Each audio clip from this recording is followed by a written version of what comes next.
결혼 후 남편이 전과가 있다는 사실을 알게 됐습니다. 바로 혼인 무효 소송을 했고 승소를 했는데요. 얼마 전 남편이 재혼한다는 이야기를 들었습니다. 공교롭게도 새로 결혼하는 여자의 지인이 저와도 아는 사이였어요. 그 지인이 저에게 왜 이혼했냐고 물어봐서 사실을 얘기해 줬는데요.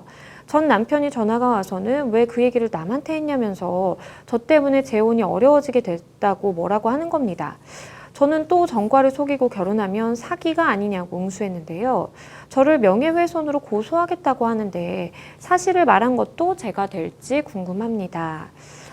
글쎄요. 일단 전과가 있다는 사실을 숨기고 이제 전 남편분께서 결혼을 하신 것 같은데 이렇게 과거의 사실을 숨기고 결혼하는 경우가 많을까요?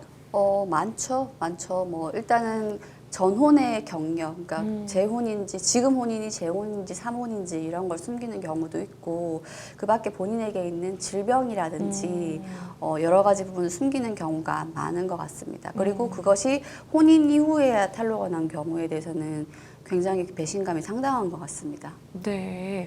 일단은 우리 상담자분께서 말씀을 해주시기로는 혼인 무효 소송을 했고 소송을 제기했고 승소했다라는 말씀을 해주셨는데 사실 뭐 일반적으로 이혼을 떠올리실 텐데 어떤 좀 차이가 있는 걸까요?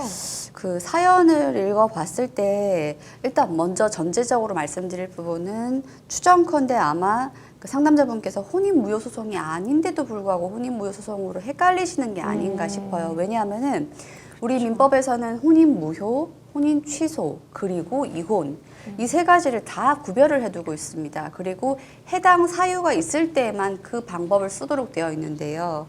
근데 지금 상담자께서 남겨주신 사연은 민법이 이야기하는 혼인무효 사유는 아닌 걸로 보여요.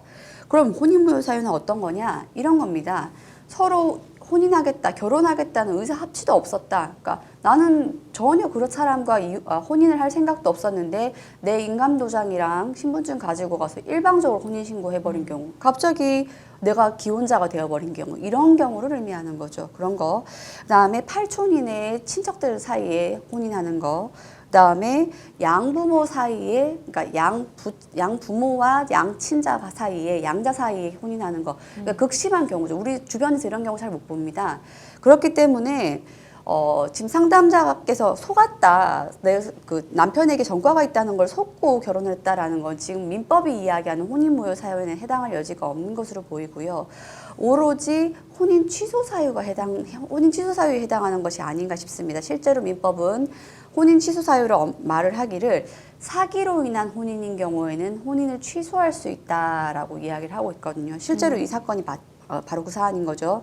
남편이 전과가 있다는 사실을 결혼한 후에야 알게 되었다. 사기로 인한 혼인이었다라는 거 아니겠습니까? 따라서 아마 혼인 취소가 아닌가 싶고요. 그렇다면 그 MC님께서 말씀 주셨던 것처럼 이혼이 아닌 이러한 방법을 선택했는데 차이가 무엇이냐라고 하면은 일단 혼인 취소인 경우에는 민법이 예정한 그 사유에 해당하는 경우만 할 수 있습니다. 그리고 이혼인 경우에는 비록 파탄인 경우가 아니라고 하더라도 상대방이 나한테 부당한 대우를 했다거나 아니면 외도를 했다거나 이러한 사유가 있는 경우 이혼을 할 수가 있어서 서로 사유가 다르다라고 보셔야 될 것 같고요. 때에 따라서 이런 착각을 하시는 분들이 있어요. 취소하면 처음부터 모르는 거니까 혼인 취소하면은 내 호적에 결혼했다는 것까지 다 지워지겠지. 그렇지는 않습니다. 혼인 무효인 경우에만, 혼인 무효의 판결을 받은 경우에만 결혼 이력이 지워지는 것이지 혼인 취소인 경우에는 결혼 이력이 지워지는 건 아닙니다. 변호사님께서 일단은 상담자분께서는 혼인 무효 소송이라고 이제 말씀을 해주셨지만 아마도 이제 취소 소송인 것 같다라는 말씀을 해주셨는데요. 일단은 전 남편이 이야기를 하기로는 명예훼손으로 고소를 하겠다. 왜 남에게 이런 얘기를 하느냐라고 이야기를 했다고 말씀을 주셨는데 그렇다면 이러한 경우에 우리가 명예훼손으로 생각을 해볼 수 있을까요? 예, 우리 법제에서 명예훼손을 크게 두 가지로 이야기하고 있죠. 서로 공공연히 사실을 적시해서 명예를 훼손하거나 아니면 허위 사실을 적시한 경우, 요즘에 그리고 특히 많이 나오는 게 인터넷 명예훼손이죠. 사이버 명예훼손이라고도 표현하는데 타인을 비방할 목적으로 정보통신망, 즉 인터넷 같은 곳에다가 공공연히 사실 또는 허위 사실을 드러내어서 타인의 명예를 훼손하는 경우, 이건 모두 처벌이 되고 있습니다. 근데 문제는 뭐냐면은 상담자는 되게 억울하실 거예요. 사연에도 나오는데 지금 전과 속이고 또 재혼하는 건 지금 사기 아니냐고 응수하셨다고 했는데 억울하실 거예요.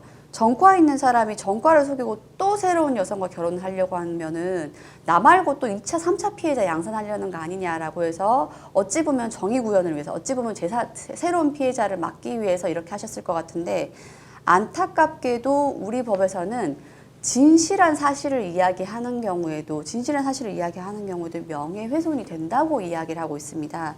따라서 일단은 기본적으로 아무리 전 남편에게 전과가 있는 것이 사실이고 진실을 유포했다 하더라도 명예훼손은 맞습니다. 하지만 공공의 이익이라는 목적을 성립할 경우에만은 이게 제가 안 되게 되는 건데 일단은 기본적으로 명예훼손은 되는 것으로 보이고요. 다만 새로운 피해자를 막기 위함이었다라는 충분한 입증이 있을 때에만 처벌을 면할 수 있을 것으로 보입니다. 네, 그럼 마지막으로 우리 상담자분께 조언해 주신다면 어떤 게 있을까요? 예, 일단 기본적으로는 혼인관계는 끝이 났습니다. 났기 때문에 혹시 본인이 속았다, 남편에게 전과가 있는 것을 속고 결혼한 것이 너무나 억울하다라고 하면은 그것은 전 남편과 상담자 사이의 위자료로 해결해야 될 문제이고요. 근데 전 남편이 또 새로운 여성과 결혼을 하려고 한다. 이 부분에 대해서는 아무리 불끈지심이 올라온다 하더라도 막 다른 사람에게 이야기하면은 괜히 상담자 본인에게만 사소한 전과를 남길 수 있기 때문에 그러한 행위는 아무리 욱하는 심정이 있어도 막으셔야 된다, 참으셔야 된다라고 말씀드리고 싶습니다. 네, 변호사님께서 말씀해 주신 사항들 잘 참고하시면 대응하시면 좋겠습니다. 잘 해결이 되시면 좋겠습니다.